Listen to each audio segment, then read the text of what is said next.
네, 신명기 23장의 말씀입니다. 말씀의 제목은 하나님의 주권과 사회 율법입니다. 모든 것이 하나님의 주권과 하나님의 뜻 가운데에서 이루어집니다. 불신자라 할지라도 하나님을 믿지 않은 불신자들의 모든 인생도 하나님의 주권과 하나님의 말씀 속에서 주신 규례 속에서 이루어지는 것입니다. 그래서 우리가 결코 잊어버려서는 안 되는 것이 뭐냐면은 하나님의 주권입니다. 이 하나님의 주권은 특히 예수 믿고 구원받은 성도들의 모든 삶 가운데 늘 동행하시고 임마누엘로 함께 하시기 때문에 구원받은 성도는 자신이 성전임을 깨닫고 하나님의 영이 우리 안에 머무는, 성령께서 우리 안에 머무는 그 하나님의 영이 우리 속에 임재하고 있는 거예요.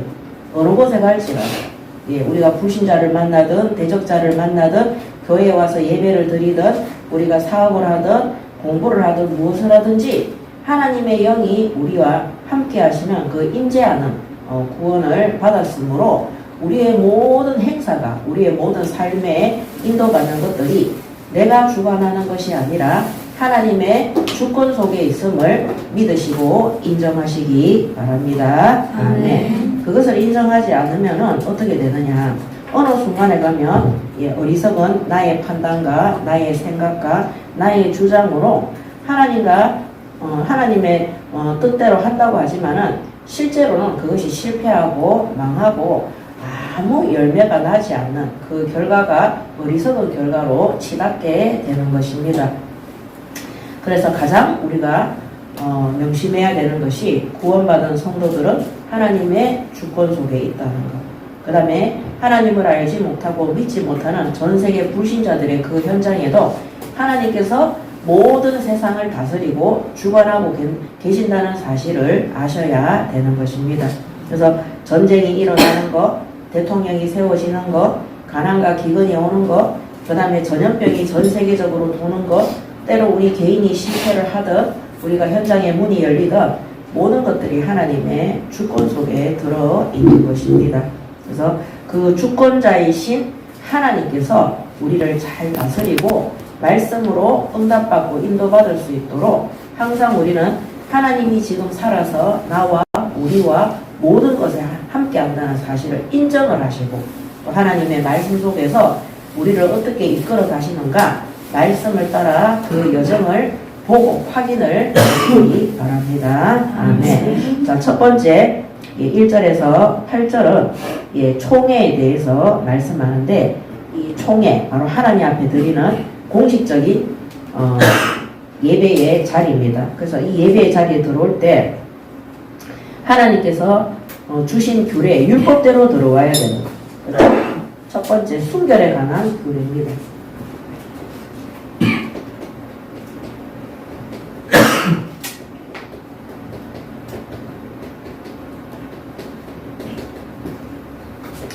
그래서 이 순결은 어떤 성적인 순결을 얘기한다기보다는 하나님 앞에 예배하는 자의 순결입니다.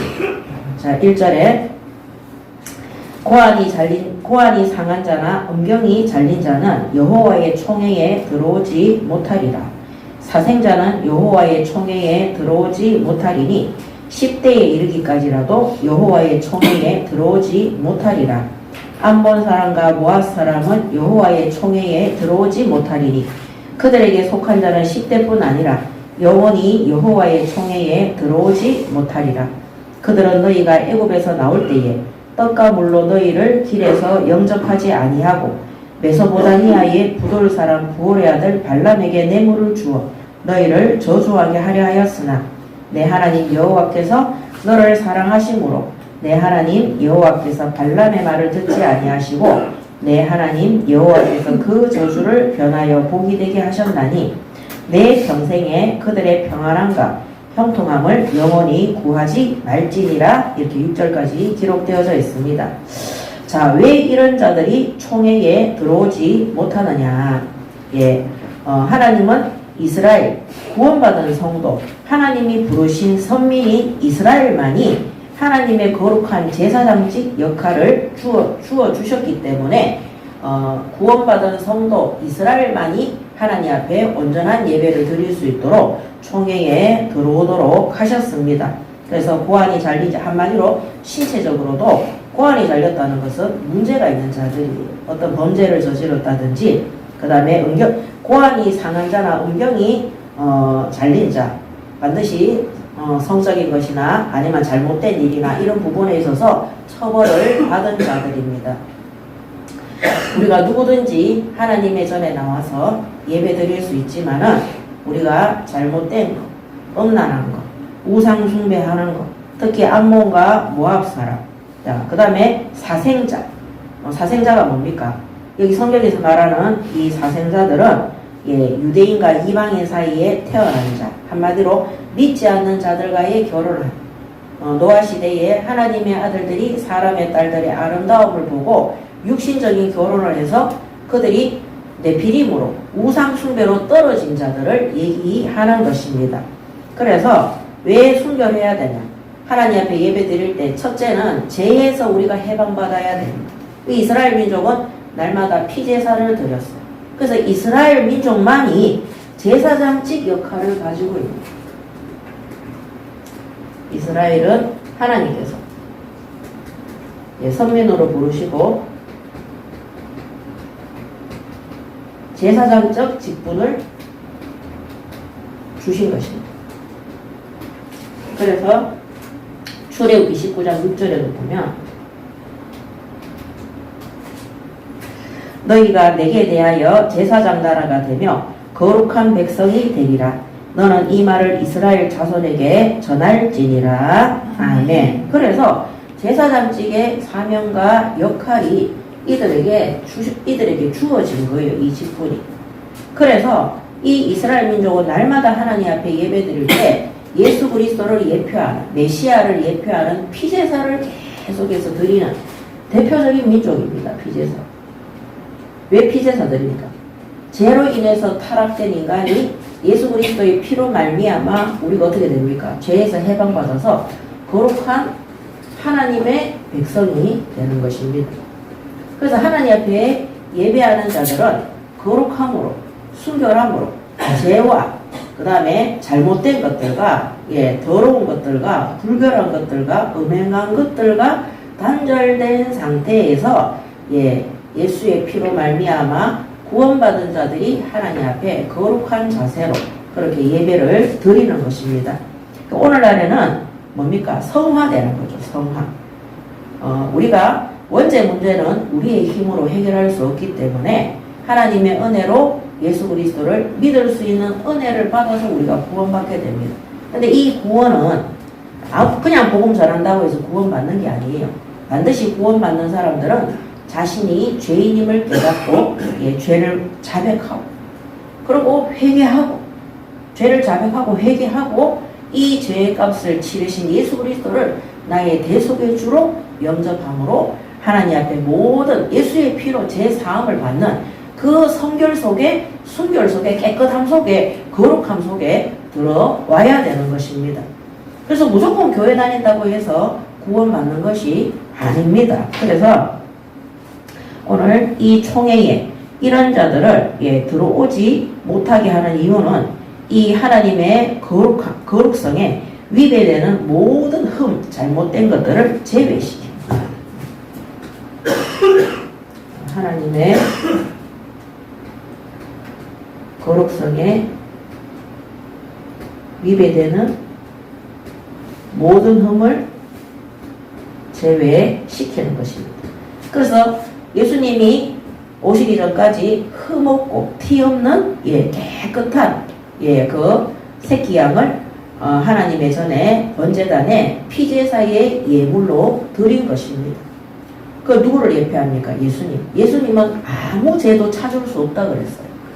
아무 흠도 찾을 수 없다 그랬어요. 그래서 인류의 죄값을 아무 흠도 없고 죄도 없고 티도 없기 때문에 흠이 없으신 예수님이 그 죄값을 치르시고 모든 이 예수를 믿고 죄인임을 고백하고 예수님을 믿는 자들마다 구원받는 은혜 속에 들어오게 되는 것입니다. 우리는 죄라는 원죄라는 흠이 있기 때문에 우리는 우리의 죄값대로 번제단에 드려지면 그냥 그 죄값 치르러 지옥 가는 겁니다. 그래서 흠 없으신 예수님, 바로 하나님은 거룩하시기 때문에 예수님은 흠이 없으세요. 예수 그리스도. 그래서 예수를 믿는 그 순간에 죄인이었던 우리가 하나님을 뭐라고 부릅니까? 아버지라고 부르는 거. 있을 수 없는 일입니다. 그래서 하나님의 전에 가서 예배를 드린다는 것은 하나님의 거룩한 성전에 죄 없는, 흠 없는, 구원받은 백성, 거룩한, 그래서 우리를 구별되어진 거룩한 하나님의 백성이라고 성도라고 얘기를 하는 거예요. 그래서 거룩한 백성이 하나님의 전에 가서 예배를 드리는 것이기 때문에 특히 이때는 뭡니까? 구약시대이기 때문에 눈에는 눈, 이에는 이, 예, 그 다음에 살인자들은 바로 살인하고 이런 시대이기 때문에 구약시대에는 흠이 있거나 죄가 있거나 잘못된 있거나 불결하거나 더럽거나 악한 것들은 결코 하나님의 거룩성 안에 들어와서 예배 드릴 수가 없는 것입니다. 자, 그 다음에 그래서 이런 거를 볼 때 구약시대든 오늘날 시대든 하나님께서 세우신 하나님의 공동체, 이 하나님의 공동체가 갖춰야 되는 모습입니다. 공동체 교회가 갖추어야 됩니다. 되는 자세죠. 그래서 죄에서 분리돼야 됩니다. 죄에서. 그래서 회개를 강조하는 것이 아니라 오늘날 구원받은 성도들은 반드시 잘못된, 우리가 원죄에서는 해방받았지만 하나님은 거룩하시기 때문에 우리도 날마다 성화되어져야 하고 거룩한 삶을 살아야 됩니다. 그래서 죄를 끌고 다니면서 죄를 합리화시키면서 예수님께서 모든 십자가 위에서 우리의 죄악을 해결했다. 과거의 죄, 오늘의 죄, 미래의 죄, 거짓말 좀 하고 속이고 사기치고 남을 모함하고 어렵게 하고 사람들한테 함부로 하고 이런 거 하나님 보시기에 타당하지 않습니다. 반드시 하나님께서는 그런 부분에 있어서 깨닫게 하시고 징계하시고 깨닫지 않고 여전히 죄를 끌고 와서 하나님 앞에 예배할 때 하나님은 그 예배를 받지 않으십니다.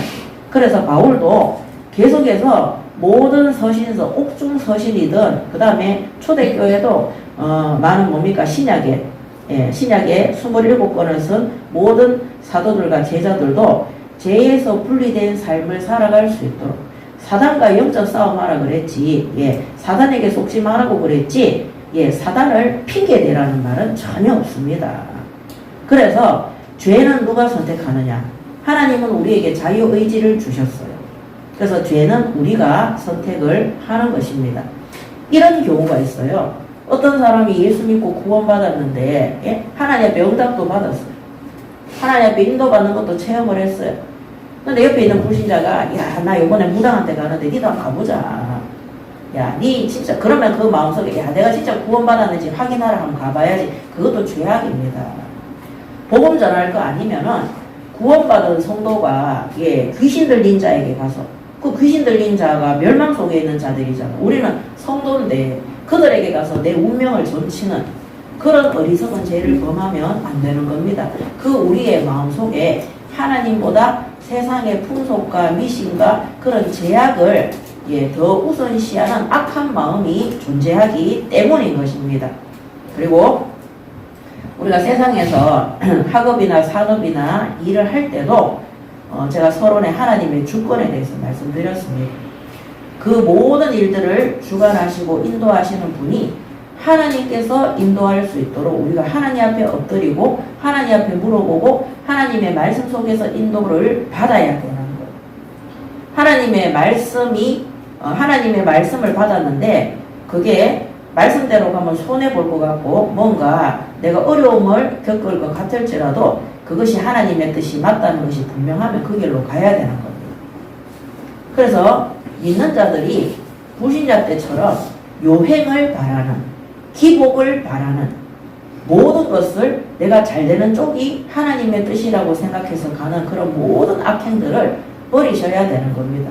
그래서 우리가 주일날 하나님 앞에 오기 전에 교회 와서 회개하지 말고 정말로 하나님 앞에 주일날 교회 오기 전에 죄에서 분리된 삶을 사시기 바랍니다. 아멘. 그래서 기도문 쓰실 때도 내가 주중에 지은 죄들이 있다면 하나님 보시기에 내가 거룩하지 않고 성화되지 않는, 누가 보더라도 잘못된 부분들이 있다면 우리가 하나님 앞에 회개 기도를 적으시고 죄에서 속량을 받아야 되는 겁니다. 또 예배를 드리다가 내가 몰랐던 것들이 내가 이렇게 했는 것들이 잘못된 죄다. 하나님 보시기에 교회 공동체 안에 한 사람으로서 내가 잘못된 행실과 잘못된 생각과 뜻을 가지고 있다.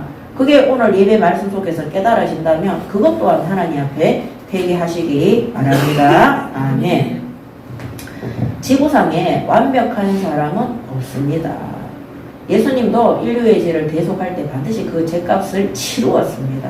그래서 우리가 회개하지 않고 우리가 또 잘못된 사람에게 권면하지 않고 훈계하지 않고 죄를 덮고 자신도 죄를 덮고 그 다음에 교회 공동체도 죄를 덮게 되면 나중에 어떻게 되느냐, 죄에 대해서 무감각해져요. 나중에는요 범죄 집단이 되는 것입니다. 오늘 여기에 사회율법에 보면 고리대금업자들도 있고 그 다음에 창기, 남창, 오만 거 다 나와 있습니다. 하나님이 받으시는 헌금도 있고 받지 않으시는 헌금도 있어요. 그리고 하나님이 축복하는 자들도 있고 하나님이 멸망시키는 자들도 있고, 똑같은 이방인, 하나님을 믿지 않는 불신자라 할지라도 하나님이 긍휼을 베푸는 자들도 있고 하나님이 완전히 저주하고 멸망시키는 민족들도 있습니다.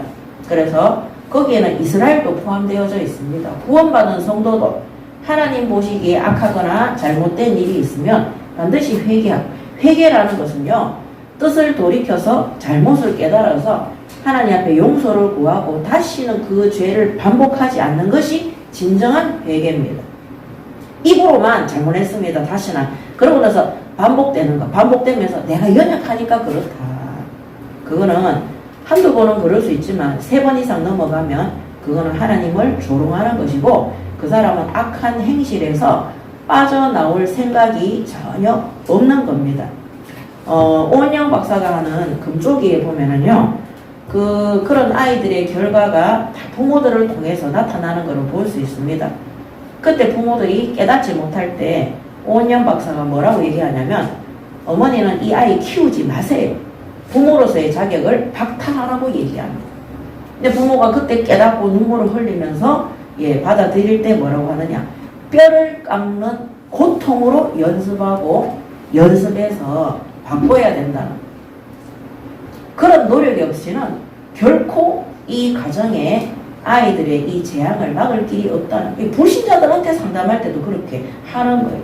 하물며 구원받은 성도가 잘못되고 더럽고 음행하고 하나님의 거룩성과 멀어진 길을 했을 때 그거를 끊어낼 때는요 하나님 앞에 회개하고 하나님의 도우심을 바라고 그 다음에 뼈를 깎는 고통, 거기에서 빠져나오기 위해서 사실은 몸부림도 쳐야 되는 것입니다. 여전히 같은 잘못을 반복하면서 예수님께서 십자가 위에서 다 이루었다. 그거는 다 거짓말이고 사단이 나를 속였다. 그것도 속이는 것도 한두 번이지. 사기꾼이 나를 따라다닐 때는 내가 그 사기꾼이 말하는 그거를 좋아하는 체질입니다. 그래서 하나님께서 이스라엘 민족, 교회 공동체가 죄에서 분리되어서 하나님의 전에 예배하기를 원하시고 거룩한 삶을 살아가기를 원하는 것입니다. 이게 뭡니까? 성화입니다. 성화와 또 성령의 성화되면 성령의 열매를 맺게 되는 것입니다. 자, 그러면서 여기에 23절 1절에 여호와의 총회에 들어오지 못하리라 그랬어요. 그래서 이렇게 고환이 상한 자나 은경이 잘린 자, 그 다음 2절에 보면 사생자, 이런 사람들이 왜 총회에 못 들어오느냐. 하나님이 드리는 공식 예배에 이런 죄악을 갖고 있는 자들은 참여할 수 없다는 것을 말씀드리고 있는 것입니다. 그래서 예배에 참여할 수 없는 거다. 이 총회가 바로 공예배. 참여 불가능하다. 그러면서 사생자, 그 다음에 암몬, 모압 사람들에 대한 교례입니다.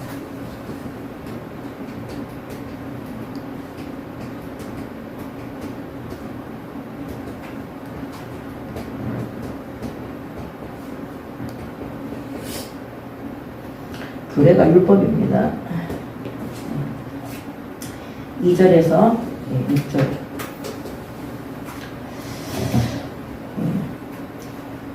사생자는 여호와의 총회에 들어오지 못하리니 10대에 이르기까지도 여호와의 총회에 들어오지 못하리라. 자, 10대면 10살부터잖아요. 자, 그러면 유아 유치는 들어올 수 있냐? 그 말이 아닙니다. 10대가 못 들어오면 이 총회는 공적인 예배도 들어가지만은 장로의 회의라든지 이런 것들도 다 포함되는 거거든요. 10살, 11살 이런 애들이 공식적인 공예배에 스스로 와서 하기 어렵습니다. 이 말은 뭐냐? 사생자들은 아예 예배 못 드린다. 영원히 들어올 수 없어요. 사생자들은 총회에 영원히 못 들어갑니다. 못 들어가. 아까 말씀드린 것처럼 사생자들은 이방인, 유대인들과 이방인 사이에 믿지 않는 자들과의 결혼을 통해서 우상 숭배하는 가문에 태어난 그런 아이들, 혹은 근친상간, 가족들과의 성적 관계에서 태어난 아이들, 그 다음에 뭡니까? 불법적인 성관계, 한마디로 간음이나 그런 거를 통해서 태어난 사람들, 이런 자녀들은 하나님의 전에 나와서 예배할 수 없다는 것입니다. 그래서 오늘 이런 거를 볼 때 구약시대의 율법이라서 그렇다 이렇게 보다는 물론 구약시대의 율법이라서 물론 오늘날 시대에는 이런 사람들도 와서 다 예배 드릴 수 있습니다. 그렇지만 우리가 한 가지 분명한 거는 우리가 성적인 관계는 분명한 결혼과 혼례를 통해서 태어난 그 자녀가 영육간에 건강하고 하나님 앞에도 바른 예배를 드릴 수 있다는 겁니다. 그래서 우리 젊은 청년들이 요새는 결혼 전에 뭡니까? 결혼 안 하고 나는 성적인 관계만 맺겠다. 이런 청년들이 굉장히 많습니다. 그 다음에 결혼하는 사람들도 같이 맞바람을 피우거나 그런 부분들이 되게 많이 있습니다. 결국 그런 가정에서 혹은 그런 사이를 통해서 태어난 자녀들은 커서도 정상적인 생활을 하기가 굉장히 어렵습니다. 그래서 우리가 간음이라든지 근친상간이라든지 불법적으로 결혼 전에 이런 음행강량계를 통해서 우리 후대들이 태어나지 않도록 특히 구원받은 성도들은 하나님 안에서 성화된 이성교제와 결혼 관계를 맺어야 되겠습니다. 우리가 앞전에 있던 교단에서 저는 참 뭐라고 합니까? 세계 청소년 수련회, 세계 청년 수련회 끝나고 나면 그 앞에서 메시지하는 목사님들이 강단에서 내려가자마자 2차로 준비된 게 호텔이래요. 그 다음에 청년들은 술파티를 한대요. 그래서 옛날에는 세계 청년 수련회 마치면은 막 그 시간에 사람들이 뭡니까? 이 복음성가를 막 신나는 거 털어놔놓고 나이트클럽처럼 털어놔놓고 막 청년들이 막 나이트클럽처럼 광란에 파티를 하는 거를 제가 영상을 본 적이 있어요. 미쳤다는 생각밖에 안 했거든요. 맞는 거예요. 우리가 하나님 앞에 예배 드리는 거를 핑계 삼으면서 이성 간의 관계나 교제도 음란과 음행과 타락과 부패 속에 있으면은요, 결국에는 그 예배도 하나님이 받으시지 아니하시고, 우리가 예배 드렸는데 타락할 수 있습니까? 그 예배는 하나님이 받으시지 않는 겁니다. 그러니까 우상숭배예요. 그 우상숭배는 그 자녀들이 3, 4대가 멸망하고 타락하도록 되어 있습니다. 우리 대학생 때 너무너무 유명했던 CCM 가수가 있어요. 채 땡땡이라시는 분이 계세요. 지금 뭐 조금씩 하고 있는데, 그분이 한번 CCM 뭡니까? 이 복음성가 뭡니까? 콘서트를 하잖아요. 미어 터졌어요. 완전히. 테이프 내면은요 1등이었어요. 완전히. 저도 그 테이프 몇 개나 갖고 있고 이랬거든요. 근데 나중에 그 사람 다 망했거든요. 깜짝 놀랐는 게 뭐냐면 그 10대들이 와서 거기서 그 찬양을 부를 때 이분이 막 멘트하면서 찬양하고 1시간, 2시간씩 그렇게 하고 끝나고 나면 바로 2차로 호텔에 가가지고 거기에 참여했던 청소년하고 성관계를 맺었다는 거예요. 여러분 정말 있잖아요. 너무 소름 끼치고 무섭습니다. 그런 거를 우리 앞전에 있던 단체의 목사들이 그렇게 한 거예요. 그 사람은 그때 목사가 아니었어요. CCM 성도였어요. 얼마나 사단이 있잖아요. 우리에게 복음을 이용하고 악용하도록 만드는지 모릅니다. 여러분 또 그 얘기 할 수도 있잖아요. 다말은 시아버지하고 다 그런 것만 뽑아가지고 얘기한다니까요. 다이슨 바세바 그렇지 않았냐 이러면서 하나님이요 다 징계했어요. 다윗도 그 자녀를 잃었어요. 다윗이 교만을 떨었을 때마다 하나님이 하나님이 그 자녀를 사랑하심으로 징계를 통해서 다윗이 죄에 빠지지 않고 죄에서 돌이킬 수 있도록 하나님이 심판하시고 징계하셨어요. 그런 부분들은 다 배제하고 그들의 잘못된 성적 행위만을 부르짖으면서 악행을 연속적으로 자행하는 자들은 반드시 어느 날 하나님 앞에 큰 심판과 징계를 받게 되는 것입니다. 그래서 지금 엄청난 부끄러움을 당하고 교회에서 쫓겨나기도 하고 거기에 있는 성도들이 갈팡질팡합니다. 거기 있는 성도들도 이해가 안 되지만 그거를 믿고 따르고 있는 그 자체가 이해가 사실은 잘 안 됩니다. 자, 그래서 이런 자들은 총회에 들이지 마라. 한마디로 죄악을 달고 죄에서 분리되지 않는 상태에서 총회의 모든 공예배와 공식적으로 하나님 앞에 경배하는 공동체 자리에 들어오지 못하도록 해라. 그래서 저는 이 구절을 통해서 과거에 제가 신학생들이나 많은 청년들을 사역을 할 때 그들이 음행과 타락과 부패 속에 있을 때 공예배를 드리잖아요. 은혜를 못 받아요. 계속 예배 시간에 시달리고 있어요. 그리고 6일 동안 세상에 나가서 타락된 여정을 가는 것을 정말 많이 봤습니다. 그래서 우리가 하나님 앞에 잘못된 것은 정말 회개하고 그런 거는 불신자들이 보더라도 잘못된 거잖아요. 그래서 죄에서 떠난 생활을 해야 되고 심지어 구원받은 성도들은 성적인 행위를 하나님 앞에 기도해서 응답받은 배우자와 해야 되는 거예요. 그런 거를 2번, 3번 계속해서 10번씩 반복하는 거는 그 회개는 아까 말씀드린 것처럼 회개하고 다시는 그 짓을 하지 않도록 몸부림치고 성화된 삶을 살아갈 수 있도록 하나님 앞에 엎드려야 되는 것입니다. 여전히 그런 행위들을 하면서 복음이면 끝났다고 얘기하는 거는 그거는 정신병이기도 하지만은 엄청난 심판이 기다리고 있습니다. 왜냐하면 특히 목회자가 그렇게 말하잖아요.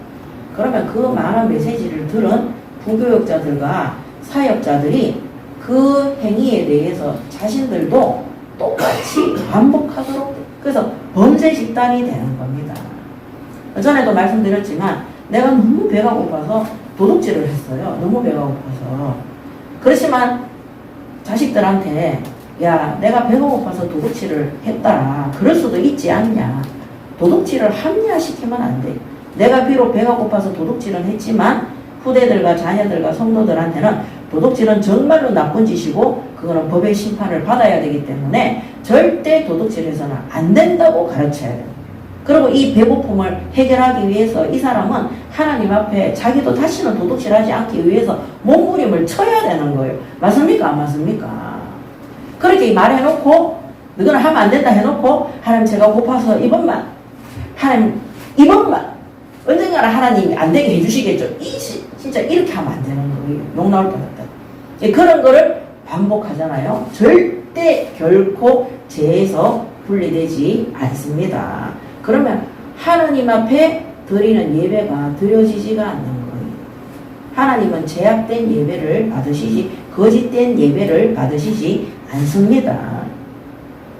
그 다음에 암몬 사람과 모한 사람은 여호와의 총회에 들어오지 못하고 그들에게 속한 자는 10대뿐 아니라 영원히 여호와의 총회에 들어오지 못한다 그랬어요. 암몬과 모압 사람들은 이 민족들은 영원히 못 들어간다 그랬어요. 그 이유가 뭡니까? 이들은 이스라엘 민족이 광야에서 그 여정을 갈 때 방랑할 때 이들이 하친하자 도움을 달라 우리 하친하자 그 길을 지나갈 수 있게 해달라 했을 때 어떻게 했습니까? 오히려 발람이라는 제사장을 불러가지고 하나님 앞에 이스라엘 민족을 저주하도록 예, 그렇게 시켰어요. 근데 하나님이 어떻게 했습니까? 하나님이 오히려 그들을 발람이 이스라엘 민족을 축복하도록 만들었어요. 여기 나오죠. 4절에 그들은 너희가 애굽에서 나올 때 떡과 물로 너희를 길에서 영접하지 아니하고 메소포타미아의 부돌 사람 부올의 아들 발람에게 뇌물을 주어 너희를 저주하게 하려 하였으나 내 하나님 여호와께서 너를 사랑하심으로 내 하나님 여호와께서 발람의 말을 듣지 아니하시고 내 하나님 여호와께서 그 저주를 변하여 복이 되게 하셨으니. 자, 이들이 영원히 들어올 수 없는 이유가 뭐냐면 이스라엘을 저주했어요. 그리고 그들에게 도움을 주지 않았습니다. 그리고 심지어 이 사람들은 가나안 땅으로 이스라엘 민족이 행군할 때도 예, 그 여자들을 보내가 이스라엘 민족이 타락하고 성적으로 부패하도록. 그럼 이게 뭐 성적으로 부패하는 거는 다 뭐하고 연결이 돼 있어요? 우상숭배. 그 이스라엘 민족들이 우상숭배에서 하나님의 영광을 가리도록 예, 거기에 하나님의 영광 가리도록 하는 죄를 범한 자들이 예, 이들입니다. 예, 우상숭배로. 그래서 이들은 뭐 자손이라 할지라도 영원토록 하나님의 총회에 들어올 수가 없습니다. 자, 그러면서 제외된 사람들이 있어요. 그러면서 6절에 내 평생에 그들의 평안함과 형통함을 영원히 구하지 말지니라. 구원받은 성도들을 예, 어렵게 하고 저주하고 예, 우상숭배하도록 미혹하고 유혹하는 그런 불신자들이 있죠. 예, 그 사람들 교회를 저주하는 사람들. 예. 그래서 우리가 이런 것도 잘 생각해 봐야 돼요. 물론 우리가 불신자 구원을 위해서 기도해야 되겠지만은 이번 주 금요일에도 말씀드렸지만 우리 사역자가 다니는 그 학원에 그 구원받은 아이들에게 계속해서 소리 지르고 이유 없이 언어 폭력과 학대와 그런 거를 하면서 우리 사역자를 갖다가 모함을 하고 예, 막 뭡니까 이상한 말로 사람 그런 사람들한테 재앙이 닥쳐요. 벌써 진노가 왔어요. 하나님 진노가. 근데 중요한 거는 뭐냐면은 그들을 그러면 평안함과 형통함을 구하지 말라 그랬어요. 왜냐면 그 사람들이 지금 잠깐 어려운 데 있잖아요. 그 사람들이 평안하고 형통이지만 또 뭐 하겠어요? 똑같이 그거 해요. 이 암몬과 모압 사람들은요. 잘 되면 뭐 하겠어요? 똑같이 이 짓을 해요. 자기들보다 잘 되는 민족. 특히 하나님의 백성이 선민을 저주하고 그들을 유혹하고 하나님의 영광을 가리는 죄 가운데 들어가도록 심부름하기 때문에 그들이 평안하거나 형통하도록 예, 도와주지 말라. 그들 바라지 말라는 거, 기도하지 말라는 겁니다. 그래서 이번에 정말 설교하면 얘기할 거예요. 학원 그만두라고. 예, 계속해서 그 학원을 하게 되면 다른 선생님들이 와도 그 선생님들과 함께 그 아이들을 괴롭히고 아동학대를 예, 돈 받아가면서 부모를 속여가면서 그러면서 그 아이들 정신병자 만들면서 계속해서 그렇게 하는 거예요. 악행을 계속하도록 그 학원이 잘 되도록 기도하면 안 된다는 겁니다. 그러면 우리 구원받은 한국의 성도분들도 제가 맨날 말씀드리잖아요. 제가 예수 믿고 구원받은 다음에 우리 학원을 봤는데 학생 한 명 한 명을 하나님이 보내시더라고요. 그때부터 제가 하나님 앞에 그 한 명 한 명을 놓고 기도하면서 사실은 수업 안 했어요. 수업 안 했는데 하나님이 부흥되게 하셨어요. 내가 그전에는요, 그림을 잘 가리켜서 미술 수업을 잘해서 학원이 잘 되는 것이 소망이었다면 예수 믿고 구원받은 다음에 하나님이 제게 주신 말씀은 뭐냐면요, 이 땅에 그림 잘 가리키는 선생은 나보다 더 많다 그랬어요. 그렇지만 하나님이 그 아이들을 내게 보낸 이유는 내가 진리의 복음을 전파하고 그들을 하나님의 백성으로 축복하고 양육하기 위해서 보낸 거예요. 근데 제가 양육할 실력이 안 되니까 예, 영접을 시키는데 실력이 안 되니까 하나님이 우리 교회에서 전도사님을 보내주더라고요. 그러니까 더 많이 있잖아요. 부흥되어지고 토요일마다 30명에서 50명이 계속 예배만 드리러 왔다니까. 그러니까 하나님이 우리 학원을 축복하시는 거예요. 별거 안 했는데 아이들이 실기대회 가서 최우수상, 대상, 장려상 이런 건 아예 받아오고 제일 못한 게 우수상 이런 거 받아오고 방문학습 지사할 때도 마찬가지. 저는 아이들한테 큰 소리 한번 낸 적 없습니다. 그 부모들한테 아이들이 제가 화내거나 소리 지거나 큰 소리 내지 않는데 아이들이 변화되는 모습을 보면서 부모들이 예수 믿고 구원받은 거예요. 왜냐면 전에도 말씀드렸잖아요. 중학교 1학년 이런 아이들이 집에 가서 엄마한테 가서 엄마 나 예수 믿겠다고, 엄마 나를 위해서 엄마 하나님 믿으면 안 되냐고, 엄마 나를 위해서 교회 가면 안 되냐고. 제가 전도 안 하는데도 걔들이 은혜 받으니까 그렇게 하는 거예요. 여러분 우리 학원 사역 하시는 분들 그 응답 받으시기 바랍니다. 아멘. 그러니까 학부형들이 울면서 가더라니까요. 선생님 제가 얘 때문에 어쩔 수 없이 선생님 저한테 보험 전해보세요. 이렇게 얘기하더라니까요. 정말 그때마다 제가 있잖아요. 하나님 앞에 너무 감사하고 정말 이 아이들의 믿음이, 우리는 한 번씩 학부형들 눈치 본다고 시루잖아요. 저도 못하잖아요. 어른들한테는 우리가 막 시루거든요. 복음 전해야 되는데 못 전하고 망설일 때가 있는데 이 아이들은 순수하니까 거침이 없는 거예요. 그래서 하나님이 제가 약한 줄을 아시고 제가 가르치는 아이들이 은혜 받으니까 이 아이들이 집에 가서 부모들한테 복음 전하고 은혜 받을 수 있도록 그렇게 하나님이 인도해 주시는 것입니다.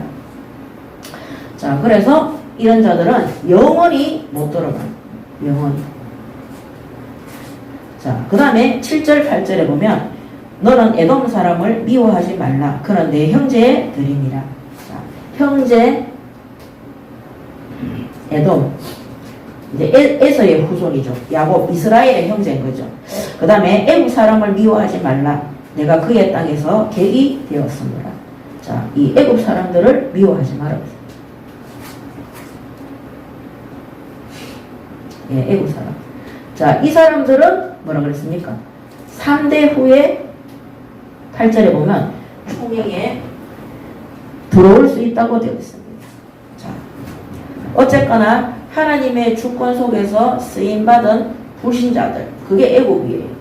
하나님이 애국 사람들은 이스라엘 민족을 뭡니까? 포로로, 소국으로 삼아서 전쟁에서 쳐들어와서 이스라엘 민족을 그렇게 한 게 아니에요. 하나님이 애국 땅에 보내신 거예요. 거기에서 민족을 형성하고 나중에 가나안 땅 들어갈 민족을 형성해서 빠져나오도록 하기 위해서 아예 아브라함 때 애국에서 네 후손이 객이 될 거다. 나그네가 될 거다. 민족이 되는 게 아니라 객이 될 거라고 미리 말씀을 주셨어요. 그래서 불신자라 할지라도 하나님 앞에 복음 전파를 위해 구원받은 성도를 위해 쓰임받은 그런 불신자들은 하나님께서 지키시고 나중에 3차대 후에 복음받고 돌아올 수 있도록 인도해 주시는 것입니다. 그래서 우리가 이런 거를 통해서 우리가 신앙생활 하는데 복음 전파하는데 우리를 도와주는 사람들 있죠. 그 사람들 은혜를 잊어서는 안 되는 겁니다. 그리고 믿는 자들 중에도 우리를 도운 자들이 있죠.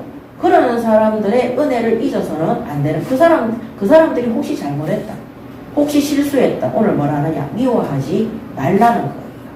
왜냐하면 하나님의 주권 속에서 그들의 도움을 받을 수 있도록 하나님이 인도하시는 거예요. 저는 이 사실을 정말 믿는 게 뭐냐면요, 제가 학원을 할 때, 그 다음에 제가 방문학습 지사를 할 때, 상담을 할 때 불신자 우리 학부형들이 정말 저를 많이 도왔어요. 본인들은 예수 안 믿으면서 쌤 우리 지역에 누구누구 쌤한테 상담받고 그 다음에 미술하고 그 다음에 쌤이 전도해야 된다면서 자기는 안 믿으면서 그러면서 문을 다 열어주고 헌신하고 그 다음에 애들 차 태워서 우리 성탄 캠프 할 때 데려주는 사람들 중에 절반이 불신자 학부형들이었어요. 그런 사람들의 도움을 하나님이 받게 하셨는데 결국 시간이 지나니까 그 사람들도 예수 믿고 돌아오는 사람들도 있었어요. 그래서 또 내가 이 사업을 할 때 나와 같이 또 동역하는 사람들 있잖아요.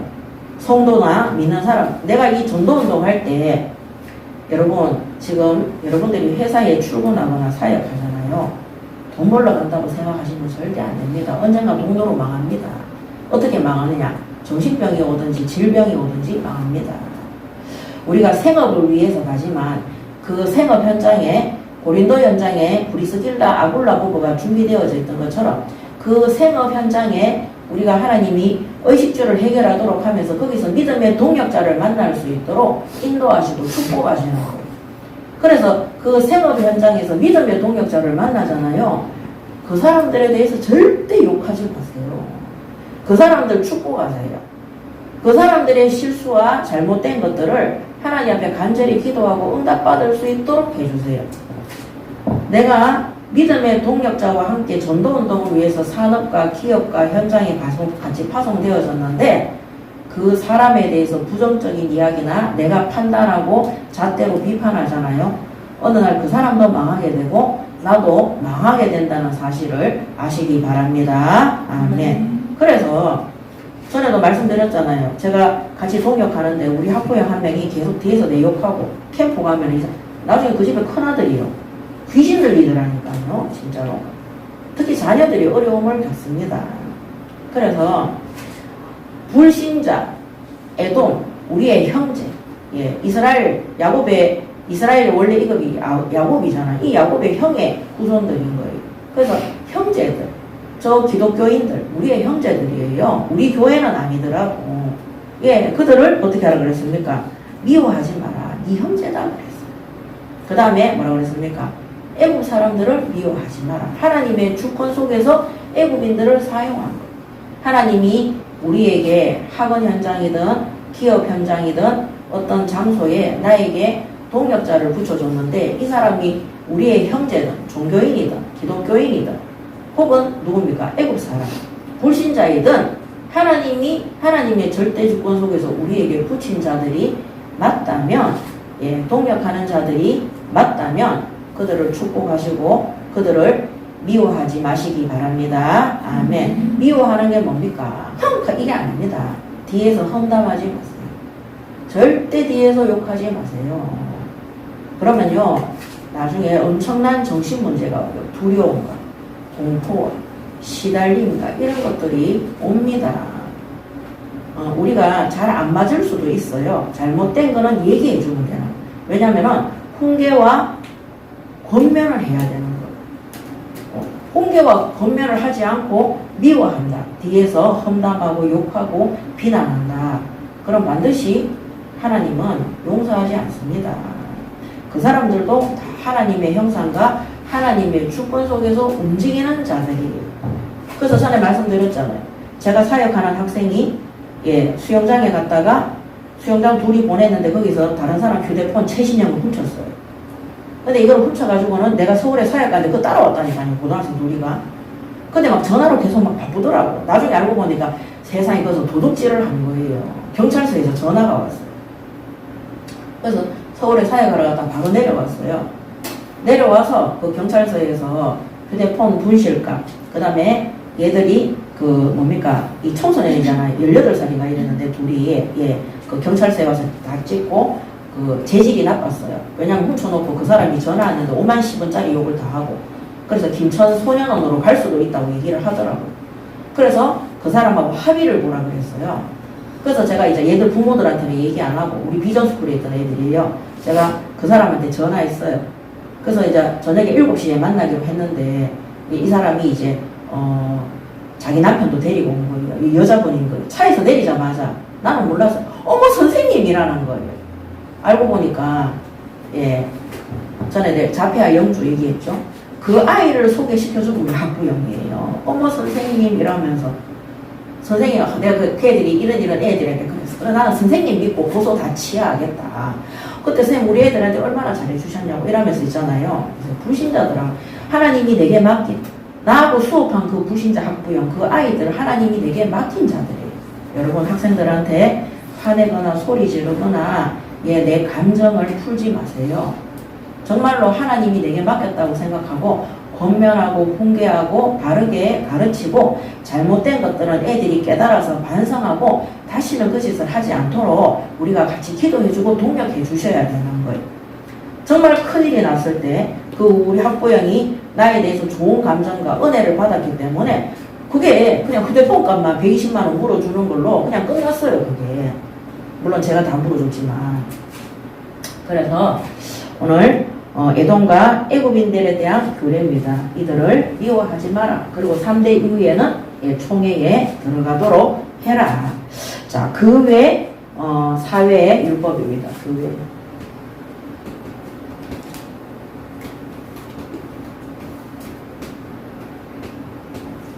한 6가지 정도가 돼요.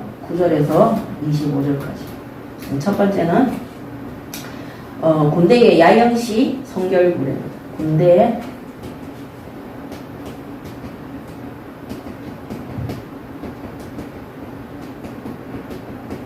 이건 이제 9절에서 14절. 그 다음에 두 번째는 이방 족속의 노예, 이방 족속의 노예에 대한 규례. 이방 족속의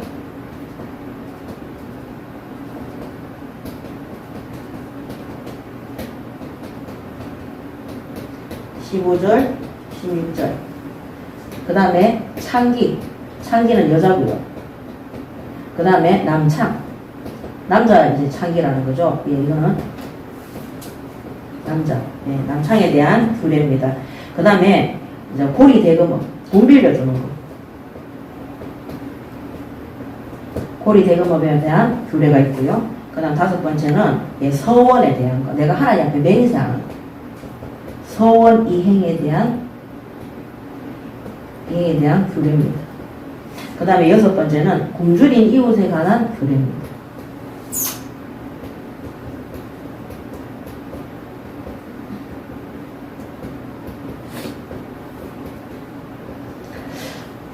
창기는 17절, 18절. 고리 대금업은 19절에서 20절. 서원은 20절에서 23절. 그 다음에 굶주린 사람들은 24절에서 25절입니다.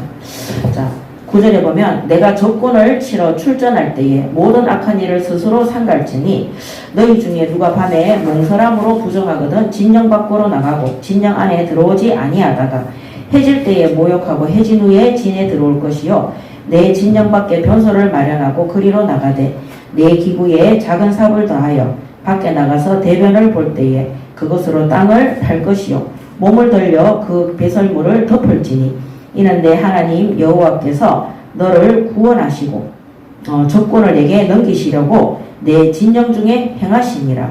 그러므로 내 진영을 거룩히 하라. 그리하면 내게서 불결한 것을 보시지 않으므로 너를 떠나지 아니하시리라 그랬습니다. 자, 오늘 이 14절 말씀이 중요한 게 이는 내 하나님 여호와께서 너를 구원하시려고 적군을 내게 넘기시려고 내 진영 중에 행하시니라. 그래서 이 진영, 군대 안에 누가 있습니까? 하나님이 진영에 함께 하시는 거예요. 이 14절에 하나님께서 이스라엘의 군대 속에 진영에 함께 하시는 거예요. 그래서 항상 잊지 말아야 되는 게 어디를 가든지 성전이라는 거. 하나님이 함께 하시는 교회예요, 교회. 그래서 예배하는 구원받은 우리 성도가 직장에 출근하면 거기가 뭐가 돼요? 교회가 되는 거. 우리 영주가 학교에 가잖아요. 기숙사에서 예배드리고 수업하기 전에 기도문 적고 예배하잖아요. 거기가 뭐가 돼요? 성전이 되는 거예요. 교회가 되는 거예요. 왜냐하면 하나님이 이 군대의 이스라엘의 진영 속에 함께 한다 그랬어요. 왜냐하면 이 대적들을 갖다가 하나님이 적군을 이게 넘기시기 위해서 함께 한다 그랬어요. 그럼 그 전쟁은 승리예요? 승리 아니에요? 승리예요. 그래서 이 교회대, 성전대 이스라엘 민족, 성도들이 가는 그곳에는 하나님이 함께 하심으로 그 땅을 정복하게 되는 것입니다. 아멘. 그래서 악한 일을 삼가라 그랬어요. 누가 밤에 전쟁하러 가는데 몽설함으로, 한마디로 밤에 자면서 음란한 꿈을 꾸거나 또 음란한 생각을 하다가 그 남자들 정액 같은 것들이 자기도 모르게 이제 나오는 그런 일들이 생기는 거죠. 그래서 이제 이런 성적인 꿈이나 그런 거 무의식 중에 하나 이런 것들도 만약에 했을 때 모욕하고 해질 때 모욕하고 해진 후에 진에 들어와라. 네 몸에 부정한 것들을 다 깨끗하게 씻고 들어와라. 그래서 우리가 음란한 생각이나 음란한 행위나 이런 것들을 하지 마라.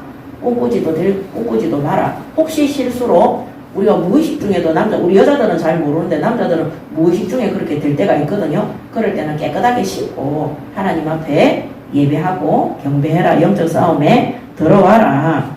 한마디로 음란하고 부정한 그런 생각이나 이런 속에 잡히지 말라고 말씀하는 것입니다. 그러면서 부끄럽고 더러운 것, 불결한, 이 14절에 보면은 내게서 불결한 것을 보시지 않으므로 너를 떠나지 아니하시리라. 그리고 이게 뭡니까? 밖에 변소 마련해서 대변 보는 것까지도 다 얘기했어요. 그러니까 하나님은 우리가 더럽고 불결하고 깨끗지 아니한 이런 것들에 육신적으로도 속하지 않도록, 그래서 우리가 대소변 처리도 깨끗하게 하시고 집에 가면 화장실 청소도 깨끗하게 하시고 교회도 마찬가지고, 그 다음에 우리의 육신도 항상 깨끗하게 목욕하고 냄새나지 않도록 그렇게 하나님 앞에 바르게 예배드리러 오라는 겁니다.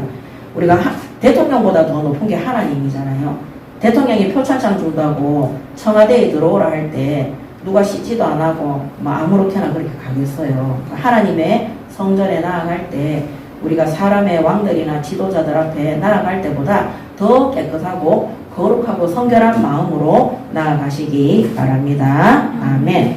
자세히. 자, 그 다음에 15절에 종이 그의 주인을 피하여 내게로 도망하거든 너는 그의 주인에게 돌려주지 말고 그가 내 성읍에서 원하는 곳을 택하는 대로 너와 함께 내 가운데 거주하게 하고 그를 압제하지 말지니라 그랬어요. 자, 이방 족속의 노예가 도망왔을 때는 왜 도망왔겠어요? 혹독한 학대, 완전히 매질이나 이런 것들을 견디지 못해서 이스라엘 쪽으로 도망왔겠죠. 그때 얘가 다시 돌아가서 매맞도록 하지 말고 다시 그것 때문에 죽을 수도 있는 거예요. 그래서 마치 이 이스라엘 민족이 도피성 같은 거예요. 이 노예들은 죄 없이 매맞는 거예요. 노예이기 때문에 그들을 숨겨주고 그들이 원하는 대로 네 가운데 거주하게 하고 이 성읍 쪽에 이스라엘 민족 쪽에 있기를 원한다면 있게 하고, 그 사실은 우리가 기독교 국가들이 참 잘하는 것이 전 세계에 포로되고 노예되고 속국 속에 있는 가난 속에 있는 나라들을 그들 나라에 들어오게 해서 우리나라가 지금 잘 사니까 아시아나 아프리카나 못 사는 나라, 어려운 나라, 학대받던 나라 사람들이 여기 와서 돈 벌잖아요. 그거 잘하는 거예요, 사실은. 그렇게 해서 그들이 이 이스라엘 민족 속에 들어오면은 같이 하나님 앞에 예배하고 경배 드릴 수 있도록 또 이방 선교의 문이 되는 겁니다. 전에도 말씀드렸지만 우리 교회가 개척할 때 하나님이 저에게 대한민국이 잘 살게 된 이유가 다른 나라 사람들이 한국에 겉모습은 돈 벌러 오는 거지만 실제로 복음 받으러 왔다. 그것 때문에 우리 교회는 이방 선교하는 교회로, 다민족 교회로 하나님이 개척하라고 말씀을 주신 것입니다. 자, 그 다음에 17절 18절은 이스라엘 여자 중에 창기가 있지 못할 것이요 이스라엘 남자 중에 남창이 있지 못할 점. 구원받은 성도들은 이런 성적인 것들을 판매하는 거 남자와 여자가 절대 해서는 안 된다는 겁니다. 창기가 본 돈과 개 같은 자의 소득은 어떤 서원하는 일로든지 내 하나님 여호와의 전에 가져오지 말라. 이 둘은 다 내 하나님 여호와께 가증한 것임이니라. 그래서 저는 학생들도 보면 꼭 술집에 가서 불신자들은 술집이 필요해요. 꼭 술집에 가서 호프집에 가서 알바하는 애들이 있어요. 저는 그거 좀 안 했으면 좋겠어요. 술 팔고 담배 팔고 이렇게 하다면은요 자기도 모르게 거기에 물들도록 되어 있어요. 그래서 저는 우리 교회의 청년들이 학생들 가르치는 선생님 소리 듣잖아요. 그게 너무 좋아요. 편의점 이런 데도 가지 마라 그랬어요. 그래서 그렇게 음행하고 타락된 걸로 벌어들인 것으로 하나님 앞에 헌금하는 거, 그거 하나님이 원하시는 직업이 아닙니다. 그래서 전에 우리 학부형도 술집 하다가 망했어요. 그러니까 하나님 또 레스토랑 할 수 있도록 인도해 주시더라고요. 그래서 이렇게 해서 번 수입들은 여호와의 전에 가져오지 마라. 이 둘은 다 내 하나님 여호와께 가증한 것이라고 해요. 하나님이 안 받으신다는 거예요. 그래서 우리가 직업을 선택할 때도 무조건 돈 되는 대로 가지 마세요. 하나님의 뜻대로 영혼 구원과 복음 전파와 또 생업을 통해서 믿음의 동역자를 만날 수 있는 곳으로 인도받으시고, 이미 그런 곳으로 우리가 응답받고 인도받았다면 아까 말씀드린 것처럼 내 옆에 있는 동역자들을 위해서 기도하고 그들을 미워하지 말고 그들을 축복하시고, 또 잘못된, 우리도 날마다 갱신하고 또 그들도 잘못된 것들이 있으면 공개하고 가르쳐서 하나님 앞에 바르게 설 수 있도록. 그리고 여러분들이 아셔야 되는 게, 산업이든 학교에서도 우리가 신앙생활 하잖아요. 우리가 믿는 그 믿음의 색깔이 그 사람들에게 본이 돼요. 우리가 우선순위를 바꾸잖아요. 내 옆에 있는 동역자들도 신앙생활 이렇게 하는 거구나. 말로 이래 표현은 안 하는데 그거 다 배웁니다. 저는 때로는 구미에서 대구까지 주일 예배를 아침 새벽부터 가서 밤늦게까지 한다는 게 참 봉사도 해야 되고 쉬운 일이 아니에요. 주중 예배도 마찬가지고 또 새벽기도 같은 경우도 또 특별 기도할 때는 대구까지 가야 되잖아요. 그런데 내 자신만 생각했을 때는 약간 안 갈 수도 있겠지만 예, 끝까지 갔어요. 왜? 우리 가정의 자녀들이 다 보고 있었어요. 그 다음 내가 전도했는 우리 학부형들이 다 보고 있었어요. 그 사람들도 그 사람들이 선생님 이번 주 명절인데 어떻게 하실 거예요? 이러면 당연히 교회 가요. 설에도 설날 당일날 주일도 되게 많거든요. 단 한 번도 빠진 적 없습니다. 그래서 제가 유치부, 초등부, 중고등부, 고등부 교사할 때 명절 때 되면 그 교사들이 절반 이상 다 빠져요. 다. 저는 그때도 시집을 가거든요. 저는 주일 예배 다 드리고 주일학교 교사 다 하고 오후에 갑니다. 왜냐면 이미 그거 제가 하나님 앞에 생명 걸고 기도해서 응답 받았기 때문에. 그러면 그 반 아이들은 그래서 제가 주일학교 갈 때도 애들한테 명절에도 하나님 앞에 주일에는 예배 드려야 된다는 거. 반드시. 왜냐면 내가 맡은 아이들이 중요하기 때문에.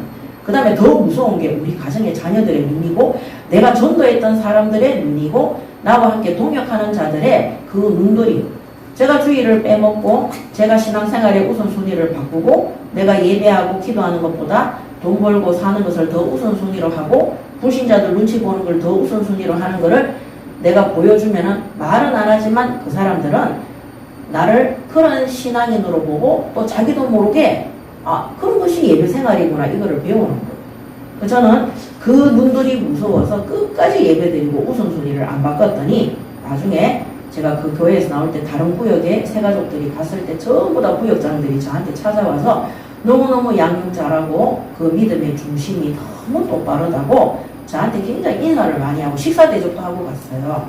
그래서 제가 너무너무 하나님 앞에 감사했어요. 그래서 신앙생활이라는 것은 공동체의 생활이기 때문에 나만 생각하지 말고 나 한 사람으로 인해서 우리의 후대와 교회 안의 성도들과 우리 산업체의 사람들과 성도들이 하나님에 대해서 어떻게 생각하고 신앙생활을 어떻게 해야 되는지 내가 바로 그 색깔이라는 사실을 명심하시기 바랍니다. 아멘. 자, 그 다음에 그래서 우리가 불의한 돈들을 취해가지고 하나님 앞에 영광 돌린다는 그런 말을 하면 안 되는 거예요. 전에도 몇 번이나 말씀드렸지만 교회 장로가 교회 성도를 이용해서 돈을 세탁을 해가 그거를 헌금하면 안 되나 이러면 그렇지. 하나님은 그런 돈들은 가정한 돈이라서 헌금받지 않습니다. 그 다음에 19절에서는 고리대금입니다. 내가 형제에게 구워주거든 이자를 받지 말지. 곧 돈의 이자, 식물의 이자. 한마디만 식물의 이자니까 씨 같은 거, 농사 지으면 씨 같은 거 이런 것들이겠죠. 이자를 낼 만한 모든 것에 이자를 받지 말 것입니다. 구원받은 성도들에게 돈을 빌어줬을 때, 교회에 돈을 빌려줬을 때는 이자 받을 생각하지 마라. 돈놀이 하듯이 고리대금업자처럼 하지 말라는 거예요.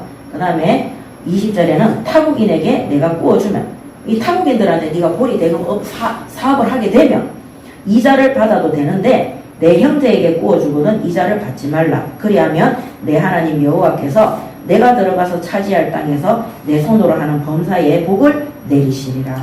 하나님이 우리를 구원하실 때 아무 계산 없이 구원하셨어요.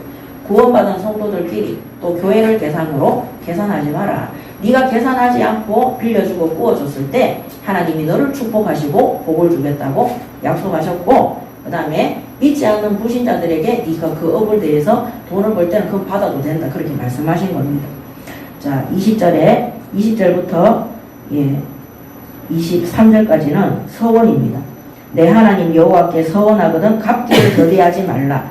내 하나님 여호와께서 반드시 그것을 내게 요구하시리니 더디면 그것이 내게 죄가 될 것이라. 내가 서원하지 아니하였으면 무죄하리라. 23절에 내 입으로 말한 것은 그대로 실행하도록 유의하라. 무릇 자원한 예물은 내 하나님 여호와께 내가 서원하여 입으로 언약한 대로 행할지니라.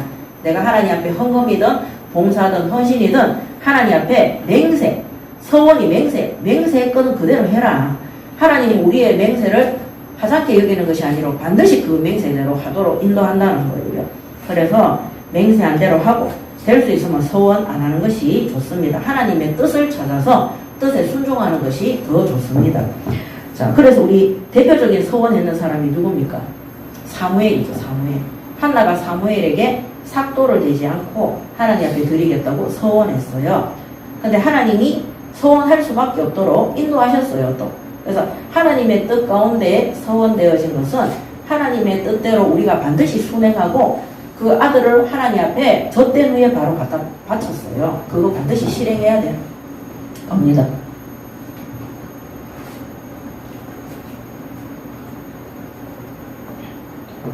제가 했는 맹세 서원은 그거예요. 하나님이 저를 부르시는 그날까지 모든 거 전도 선교의 방향 맞추어서 하나님 뜻대로 심부름하겠습니다. 지금까지 지키고 있습니다. 어느 산업 현장에 가도 전도 선교의 방향 맞춥니다. 어떠한 사람을 만나도 전도 선교의 방향을 줍니다. 그래서 제가 전도 선교의 방향 맞추었는데 목회를 하는 것이 하나님 뜻이면 이대로 해야 돼요. 전도 선교의 방향을 맞추었는데 하나님 저를 돈 버는 데 계속 보냈어요. 가보니까 거기에 전도분들이 계속 열려 있었어요. 제가 전도 선교의 방향 맞추었는데 비전 스쿨과 대안학교를 하게 했어요. 그 현장을 통해서 아이들이 구원받으니까 부모들이 또 결단하고 거기에서 지교회 전문교회가 세워지도록 인도해 주셨어요. 모든 것들을 우리가 산업이나 이사를 할 때도 내가 원하는 대로 하지 말고 하나님의 뜻을 찾으시고 거기에 만약에 우리가 복음 전파와 영혼 구원을 위한 하나님의 뜻대로 살기 위한 어떤 맹세나 서원이 있다면 모든 생각의 방향을 그렇게 바꾸시기 바랍니다. 아멘. 돈 벌려고 하지만 저는 돈 벌려고 생각하면 고통이 와요. 이번에 저희 아버지 돌아가셨잖아요. 유산 상속이 있어요. 유산 상속이 있는데 그거를 생각을 하니까요. 그때부터 막 머리가 아프고 마음이 힘들어져요. 유산 포기 각서를 써야 되나? 쓰지 말아야 되나? 뭐 오만 생각을 다 하는 거예요. 근데 또 우리 또 자녀 중에 한 명이 또 저보고 얘기를 하는 거예요. 반드시 유산이 상속될 것이 있다. 뭐 그런 얘기를 하는 거예요. 그 말을 들으니까 저는 하나님 앞에 계산하지 않겠다고 옛날에 맹세했거든요. 그래서 한 3일 동안 너무 힘들었어요, 마음이. 근데 제가 정리했어요. 받으시든지 받으시지 않은지 나는 거기에 대해서 모든 생각을 접고 손을 떼겠다고 결론 내렸어요. 마음이 평안해졌어요. 마음이 편안해졌어요. 내가 서원한 그대로, 맹세한 그대로. 왜냐면은요, 그때 하나님이 저한테 그거 보여주셨어요. 대구 수성구에 3억 5천짜리 집이 있었고요. 그 다음에 뭐 여러 가지들이 있었는데, 그 시임 식구들이 10억 빚을 지면서 다 넘어가도록 했어요. 근데 그때 넘어갈 때, 우리 대련님이 저한테 전화와서 집 문서 안 내놓는다고 오만 욕을 끊으면 또 전화 욕을 하는데 하나님이 저에게 그 얘기 했어요. 아브라함이 소돔과 고모라 왕이 도와줘서 전쟁에 이겼을 때 그들이 살해금을 줄 때 돌려줬어요. 내가 누구 때문에 부자 됐다? 소리 듣는다. 필요 없다. 그리고 멜기세덱에게 오히려 11조를 했어요. 그래서 하나님께 복을 받은 자가 되었어요. 근데 하나님 그때 저에게 그 말씀을 주셨어요. 그래서 그게 우리 명의로 된 집이라 할지라도 내 집이라 할지라도 불신자들이 원하면 불신자들이 원하는 건 돈인 거예요. 줬어요. 저희 남편이 너무 미안해가 저한테 이거 문서 줘도 되냐? 주라 그래서 하나님 말씀 받아. 앞으로 하나님이 책임질 건데. 그때 또 우리 집에 다 빨간 딱지가 다 붙어가 있었어요. 중요한 거는 뭐냐면 그리고 우리 큰 신우가 김치 냉장고를 해줬는데 그거를 또 얘기를 하더라고요. 근데 하나님이 저한테 제 마음속에 불신자가 해줬는 거 10원짜리 하나도 안 받고 싶은 거예요. 그 김치 냉장고 그 이삿짐 센터 트럭에 실어서 보내줬어요. 그러니까 받은 거 하나도 없는 거예요. 그때부터 너무 감사했어요. 하나님 나는 집도 없고 아무것도 없기 때문에 이제는 하나님께서 일평생 나를 인도하시고 역사해야 된다고. 지금도 제가 건강하게 강건하게 잘 있습니다. 하나님이 나를 복수시지 물질이 내게 복을 주는 거 아니에요. 그래서 이제 돌아가셨기 때문에 그 뭐 집하고 막 이런 것도 있단 말이에요. 건물하고 다 내려놨어요. 내려놓을 때 하나님의 성령의 충만함과 평안함이 저에게 임했습니다. 얼마나 감사한지. 내가 그 계산하고 매이는 그 순간부터 완전히 지옥이었어요. 제가. 자, 그래서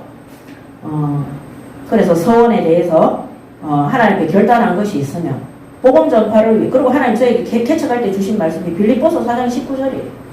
너희 쓸 것들을 풍성히 채우실 거라고 약속하셨어요. 하나님 약속했기 때문에 하나님의 약속을 붙잡고 가면 되는 겁니다.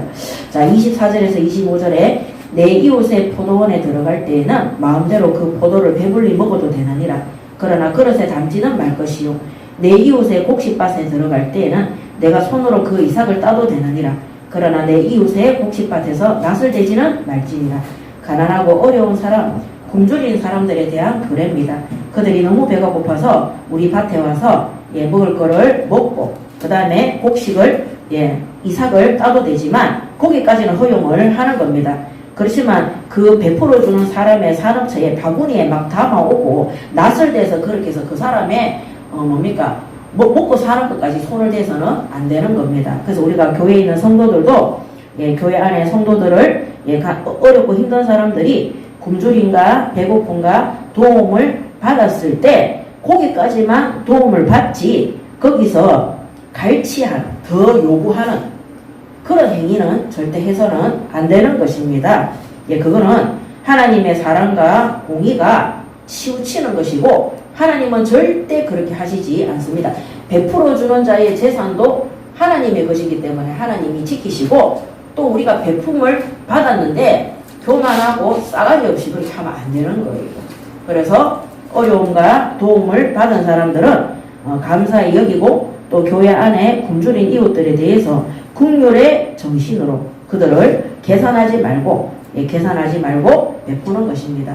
그렇지만 광주리 갖고 가서 막 포도 봄부터 가을까지 추수할 때까지 막 땀을 흘리면서 농부가 막 농사를 지었는데 막 광주리까지 갖고 와서 그 집에 재산을 가져가면 안 되는 거예요. 그죠? 우리가 밖에 나가서 일해보면 돈 버는 거 쉬운 일이 아니잖아요. 그죠? 그 주인이 허락한 만치 그 있는 것들 가져가지 더 이상의 것들을 요구하거나 그들의 것들을 가져가는 것은 없나 굶주림을 채우는 그 이상의 것들을 요구하거나 가져가는 것은 갈취입니다. 갈취. 그런 거는 하나님 앞에 잘못된 것이기 때문에 자, 해서는 안 되는 것입니다. 마지막 결론입니다.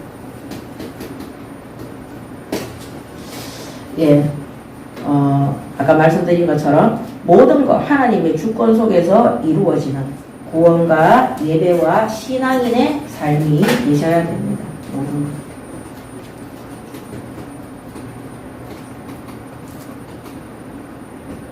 이 속에서 이루어지는 예배와 또 삶, 신앙인의 예배의 삶, 신앙인의 삶.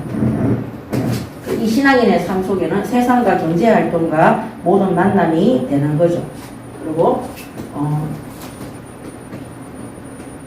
구원 받은 자의 삶, 성도의 삶이 되시기 바랍니다. 아멘. 어떤 삶입니까? 거룩하고 성결하고 정결한 삶입니다. 총회에 참석하는 교회 공동체의 거룩한 삶입니다. 자, 그래서 이 자세 아까 말씀드린 것처럼 1절에서 8절의 말씀 그대로 또 성도들에 대한 자세 그 다음에 모압과 암몬 족속들 같은 사생자들 같은 대적자들 그 다음에 누굽니까? 에돔과 그 다음에 불신자 애굽에 대한 우리를 도와준 자, 이 성도들은 거룩하고 성화된 삶을 살아야 되고요. 이 대적자들 또 형제들 불신자 우리를 도와준 이런 사람들에 대한 자세 이게 교회 공동체의 올바른 자세입니다. 그들에 대해서 이런 자세를 가지고 아까 1번과 2번에 다 나와 있습니다. 그 다음에 마지막 3번은 이 모든 것들을 통틀어서 명절 캠프가 될 수 있도록 그래서 우리가 명절에 가족들을 만나면은 거기에 우리의 성도들도 있고 구원받은 우리 가족들은 다 성도들이잖아요. 그 다음에 우리의 원수들도 있어요. 그 다음에 형제들도 있습니다. 그 다음에 불신자들인데도 또 우리를 도와주는 사람들도 있습니다. 저도 생각해보니까 우리 일가 친척들 중에 이런 사람들이 우리 가족들 중에 다 있는 거예요. 자, 이 현장에 하나님이 주신 율법 그대로, 한마디로 하나님 주신 말씀 그대로 순종하는, 구약시대에는 율법이지만 지금 말씀이잖아요. 예, 말씀 그대로 순종하는 명절 캠프 되시기 바랍니다. 아멘. 기도하겠습니다. 하나님 은혜를 감사합니다. 오늘도 하나님께서 영원 전부터 우리를 작정하시고 예수 그리스도 십자가에 피 흘리신가 또 부활하신가 그 구원으로 우리를 살리시고 하나님의 자녀 되게 하시고 또 이 땅에 성도의 직분과 사명을 주셔서 하나님 나라의 일에 심부름할 수 있도록 인도하여 주심을 감사합니다. 이번 명절 기간 동안에 하나님이 붙여주신 그 모든 현장에 올바른 교회로, 올바른 성도로, 또 복음 전파자로 바르게 심부름하는 명절 캠프 될 수 있도록 축복하시고 인도하여 주시옵소서. 감사드리며 우리 주 예수 그리스도 이름으로 기도드립니다. 아멘.